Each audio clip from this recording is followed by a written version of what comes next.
Realized that a lot of Instagram posts are essentially product listings. I mean, you can use AI to pull out, the name of the item, the price, the description, things like that, and turn it into a shoppable listing on a website very seamlessly.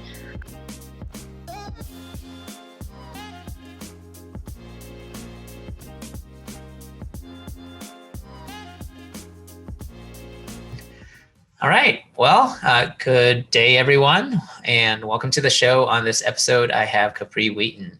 She's the co-founder of Thryft, spelled with a Y, and Thryft is a app that turns somebody's Instagram page into a shopping website in less than a minute. Welcome to the show. Hey, everyone. Hey. Nice to be here. Yeah. Welcome. So you're a YC company, and how long have you had this idea? How long have you been working on it? Tell me about the team. Tell me about the product. Yeah, so we had this, the idea really started about 2.5 months ago, and we just launched it 2 months ago. So for context, we were actually working on a marketplace idea for the vast majority of the YC batch. And then right before demo day, we actually pivoted to what we're doing now, which is turning your Instagram page into a website in one click, as you mentioned. So pretty short time that we've been launched. Yeah. What gave you the notion to have to pivot? Yeah. Yeah. So, I mean, with building a secondhand clothing marketplace, there were lots of competitors in the space already. It was a very saturated market. We just felt like we were also, not really doing anything that was super cutting edge. We've seen a lot of secondhand clothing marketplaces already pop up and be successful. And we're like, okay, let's kind of try and do a more creative version of that. But what we learned is that, to be successful, we have to do something that's a lot more innovative and different than what everyone else is doing in the space. And so it really started with talking to people selling items on Instagram. We started talking to people who were reselling secondhand clothing, and we realized that they were doing a very manual process. So they were collecting payments manually from a variety of sources. They were going back and forth with their customers in DMs. They were using third-party shipping sites. They had no way to, send tracking to customers or keep track of their revenue and profit. So for us, we just kind of had this aha moment where we felt we had found a real pain point that we could come in and solve.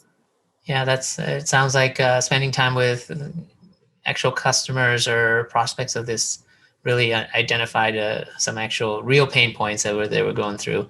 So does does Thryft do all that you just mentioned now, like the tracking, the shipping, payment, all in one place?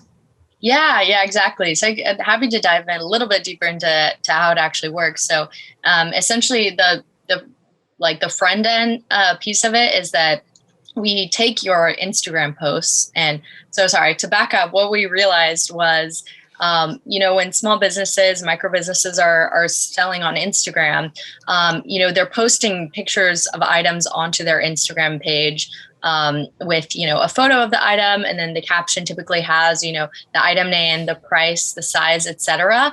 And we realized that a lot of Instagram posts are essentially product listings. I mean, you can use AI to pull out, the name of the item, the price, the description, things like that, and turn it into a shoppable listing on a website very seamlessly. So essentially what we do is, if you're a small business running a thrifting Instagram page, you log into a portal, you click sync Instagram, and we pull out all the information from your Instagram posts, and you click one more button, and that generates a website for you and updates that website with all of the listings, the available listings from your Instagram page. And then on the back end, we simplify all the operations from collecting payments, shipping, we automatically send tracking, we track revenue and profit over time. We give you data and analytics on your customers, and essentially handle all the back-end functions you need to run your business. Yeah, essentially a Instagram's Shopify. Yeah, Yeah, exactly. Yeah, I didn't want to use that word. So what's the business model? Do you charge a monthly fee? Is there a transaction fee? All the above? Yeah, so we charge a small fee per transaction through the platform. Right now, there's no monthly cost, but we do have the option to upgrade to monthly subscription plans for premium features. So, for example, like more customization over your website or integrating with Instagram shopping, more analytics, things like that. Yeah. How does it compete or compare with Instagram shopping? Yeah, so for Instagram shopping right now, you actually have to have a website to be able to use that. So essentially, what we're saying is instead of using another website builder where it might take you 2 or 3 weeks to set up, super clunky process. You have to, upload all of your listings manually one by one. And then every day you would have to upload your new items onto that website, which is, again, a very clunky process. So we're essentially a more seamless website infrastructure that then you can use to integrate with Instagram shopping and shop the products Right. from the store. If the blocker is, the requirement is you have to have a website, well, you can just have the website with Thryft. Exactly. Yeah, very cool. So I understand you dropped out of school to do this. Correct. Yeah. That's Yeah. yeah, Cofounder and I both did. yeah. That's amazing. That's an amazing story. How did your parents feel about it, or how did your friends feel about it? Um, I think my parents were largely supportive because it was during COVID. So I think that was a really interesting thing for us is that, a lot of my friends actually took breaks from school because of the pandemic. And so I think people were kind of used to this idea of, okay, well, school is super expensive.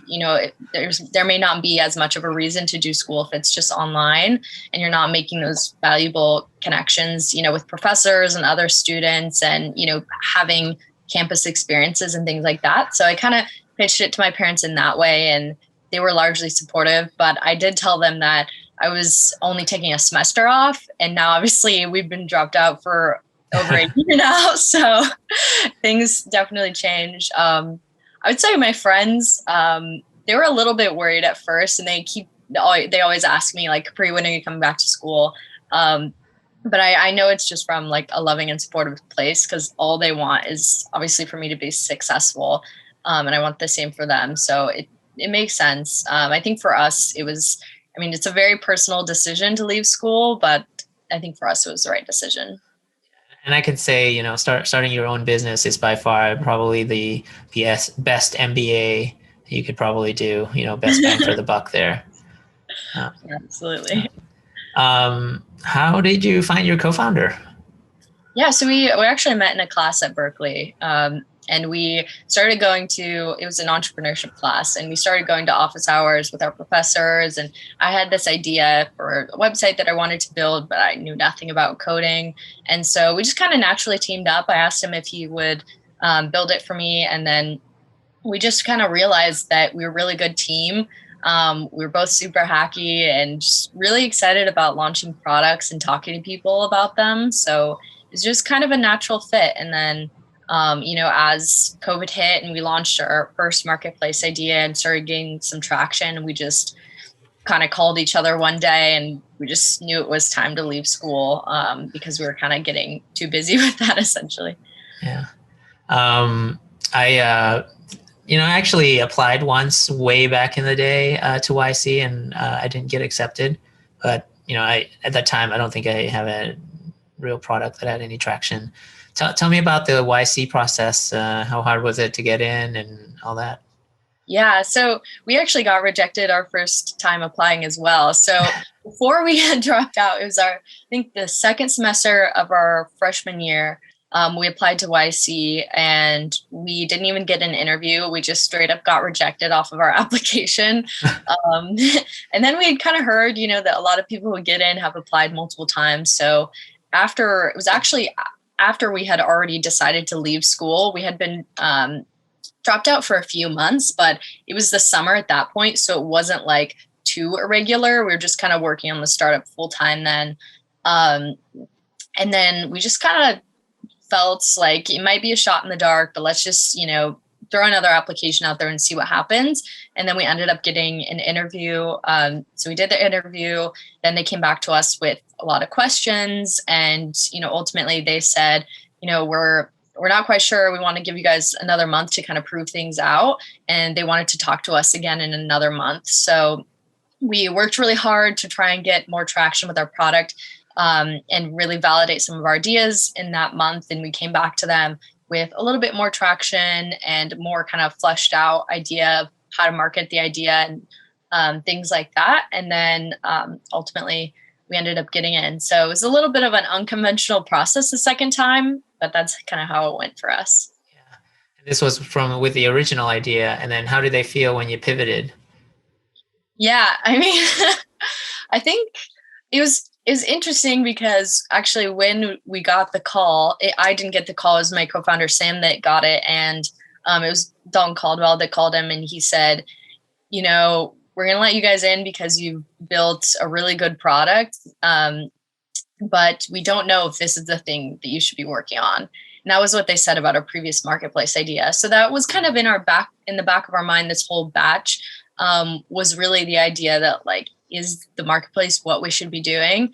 And then I think as soon as we found a real pain point that we could solve, it just kind of was a very natural pivot. And I think the partners would kind of feel the same way about that. And then it was just instantly kind of a little bit easier than the marketplace, and morale was much higher. So I think in our office hours, one thing they said to us as well is, like, follow your gut and ultimately follow what you're excited about. And so that's how we ended up kind of deciding on the pivot. For people who are thinking about applying to YC and accelerators in general, could you tell us the experience? And then also maybe your experience has been like all like COVID, right? YC versus like maybe normal YC, right? Yep. Yeah, absolutely. Wait, sorry. Can you repeat the first question? Yeah. I tend to ask a lot of questions in a row, right? But tell us about the YC experience for those of us who are maybe thinking of applying or wondering what it's like. Yeah. If you want to get in, definitely apply. And I would say don't be afraid to apply 2, 3, 4+ times. I know a lot of founders that have gotten in on like their third or fourth try. So definitely, if it's something you want to do, just keep pushing. And I think they really like to see that. The experience itself is really unique, I would say. There's kind of this like demo day pressure cooker at the end of it. It's like a really fast-paced environment. You're doing a ton of learning. They have so many workshops from successful founders from previous batches that are very helpful. They keep it very real and give very tangible feedback, which I would say was really helpful for us. They don't ever like sugarcoat anything, which I think was really helpful. And then the whole thing is essentially a sprint to demo day. Just how much traction can we get before then? How much can we validate before we, fundraise in 3 months? I would say also one of the most beneficial thing was actually the network of our other peers in our batch, because you're in a batch with, like, for us, I think it was around like 350 people. And everyone has such diverse experiences, right? Like us as like college, sophomores going to the program with little to no actual professional experience, but really hacky minds. And like people who have been, doing startups for decades. So you have like all ends of the spectrum, people from different countries, people from different companies. And it's really cool because everyone has their own expertise that they can bring to whatever problem you might be facing. Yeah. Who are some of the experienced entrepreneur speakers that you really got some good insights from? Yeah, I would say I was just reading back my my notes from the talk that the Airbnb founders gave, and that was really inspiring. I think it's interesting because they were kind of building a completely new market and really revolutionizing the industry of travel. And for the first time, people could monetize like bedrooms in their homes. They just were really disruptors, and so it was fascinating to hear their stories and their struggles, and how they ended up making ends meet. And I don't know if you've heard the story about the cereal boxes that they sold, but Obama's, yeah. Yeah. I mean, they're just, I think Sam and I just admire them so much. Yeah, I think Paul Graham uses the word cockroaches, right? Like survive like cockroaches can survive. Like they're being really gritty that way and scrappy. Yeah. Yeah, Yeah. absolutely.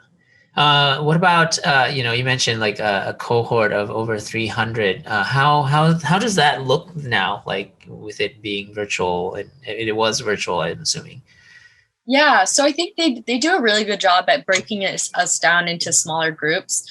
So we have kind of our core, I'd say, group that we are attached to like 3 partners. So they're about like, I don't know, maybe 10 to 15 of us, I would say, maybe less.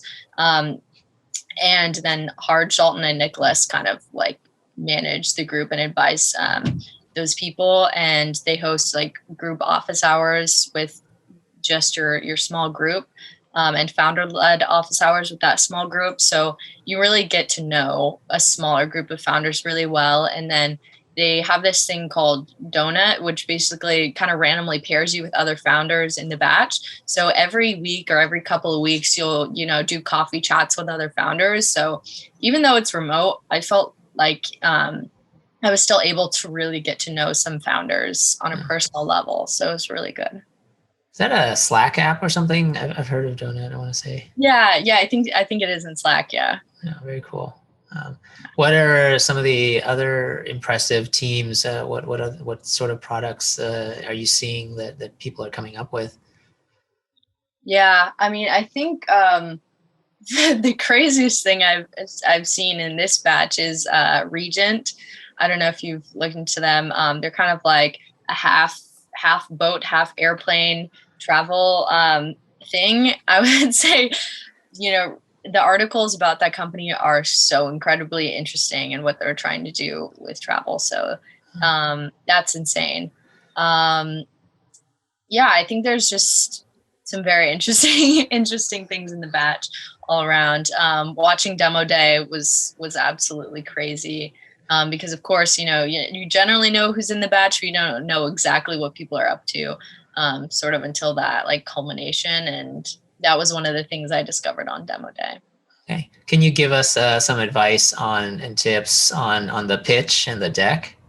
Like what are some of the stuff that you had to really work hard on? Yeah. I may need to think a little bit about that one. I think one thing I've worked hard on is trying to make the pitch more of a conversation and feel kind of less pitchy, and then kind of focus on our unique insights. Because for us, being in the secondhand space already, creating a marketplace, being close to our customers, we had, a lot of interesting insights about the needs of our customers. So kind of switching the conversations geared more towards those types of insights and what we're seeing and hearing, I think led us to a little bit more success. Got it. What kind of interesting insights have you gotten from merchants and small businesses that are trying to sell secondhand used goods? Yeah, I think one of the most interesting things we've learned from the secondhand and reseller space, particularly, is that the sellers really aren't restricted by the amount of inventory they have to sell. They're really only restricted by their time. So, currently they're doing this very manual back and forth in DMs, switching through multiple platforms process to complete a sale. And so by kind of simplifying the process of, payment, shipping, et cetera, we're actually enabling them to sell more items. Another interesting thing we learned was that backouts are huge problems amongst these kind of resellers who are doing manual transactions, because they'll be in a live stream, they'll hold up an item, someone will, say they want to buy it. And then after the live stream ends, when, they're going to collect payments from people, they'll realize, oh my gosh, 25 people don't want to pay me and I lost so much money. And so, being able to kind of have insights about who exactly is paying you in real time, getting that confirmation through the Thryft link, like, okay, these people are actually paying me, is pretty valuable, because, especially on a live stream where if someone doesn't buy it, someone else will want to buy it on the live stream. So you need to kind of know really who's in. Another interesting thing was that I think, it's really important to them to sell as close to Instagram as possible. So, we've kind of tried to design a website that's very seamless to where you don't have to, if you're a customer, you don't have to create an account or like look too deeply for the product or like kind of go through too much kind of fluff on someone's website. You can just go straight to the product. And I think that's really important for our customers because they like the whole process of engaging their customers just, through stories and through comments and all of that. They really just need a simpler process of payment, shipping, tracking, the kind of boring things. So that's what we can really easily handle through the website. Yeah. But it's still up to them to manually ship the product once it's transacted. Correct. Yeah. Yeah. Yeah. I didn't realize so many people kind of, I just assumed that it was the feed and people posting images of products, but it seems like people are also doing live and stories to promote stuff. Yeah, absolutely. I think it depends. We've heard businesses typically do a mix. There's like drops, lives, and story sales. And we found the typical account does about 2 of those pretty regularly. But lives are a really cool way of selling because you can move products so fast, especially if you have a decent sized following and you get a ton of people to join. You can move products very quickly. Give me an example of these small businesses and what type of stuff are they selling? Yeah, so one of our sellers named Caitlin runs a store called A Bitch for Brandy, where she resells Brandy Melville clothing, which is, kind of really cute and trendy summery items. And so she has about 9,000 followers on her platform. She does Instagram lives, once every week. She also actually runs a second selling an Instagram account selling custom crew necks and things like that. So she's both a thrift reseller and sells custom items that she makes. So I think that's kind of the typical profile right now because we're working with thrifted clothing sellers. It's typically younger females, so anywhere from about 16 to mid 20s, really. People with several thousand followers. We're selling kind of trendier items. So that's our kind of initial target market, but we're definitely excited to expand into sneakers, handmade jewelry, all sorts of other categories as well in the future. Yeah, I can see those being pretty big, especially the sneaker. Yeah, definitely. Yeah. How do these customers find you? Yeah, so right now it's a mixture of cold outreach, organic word of mouth, and referrals. It's been exciting to see, when we get a decent sized seller on board, we have a lot of other sellers that sign up pretty immediately because of that, which is a really cool process to see. It's a really interesting social game because another interesting insight we learned is that these communities in their specific verticals are really tight knit. So, for example, the vertical of young girls selling thrifted clothing, they all kind of are in group chats with each other. They all know each other.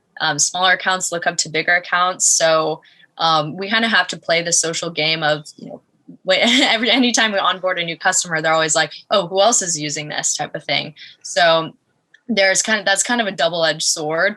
The benefit to that obviously is that there are massive network effects. And once we kind of get a good amount of people in the community using the product, then it'll be so much easier to kind of have that snowball effect and just get everyone on board. But the kind of flip side to that is that, it is a kind of a social game that we have to play. And, the real way to incentivize people to get on is for them to see their friends using the product. Right. And it's hard to get, nobody wants to be the first. I think it's like that with everything, right? Like VCs are like that. People are like, "Oh, come back to us when," and then when your deal is hot, then they all want to invest. Totally. Yep. Yeah.